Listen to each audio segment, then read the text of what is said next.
সিরাজগঞ্জের উল্লাপাড়ায় সিএনজি স্ট্যান্ডের টাকা উত্তোলন নিয়ে দ্বন্দ্বের জেরে আজাদ হোসেন নামের এক বিএনপি নেতার ওপর হামলার অভিযোগ উঠেছে জামায়াত নেতার বিরুদ্ধে। শুক্রবার দুপুরে থানা গেটের সামনেই ঘটনা ঘটে। বিএনপি নেতারা জানান, জামায়াত শিবিরের নেতারা পৌর বাস টার্মিনাল থেকে নিয়মিত টোল আদায় করে। বান্ডেল থাকলে প্রতি সেনমানিতে টাকা বাঁচবে। বিকাশ সেনমানি বান্ডেল কিনে জিতুন প্রতি লেনদেনে।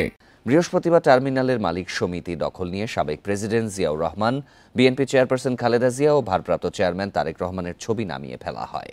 খবর পেয়ে তাদেরকে সেখান থেকে সরিয়ে দেন বিএনপি নেতাকর্মীরা। এই ঘটনার জেরে শুক্রবার দুপুরে জামায়াত নেতাকর্মীরা আজাদের ওপর হামলা চালায়।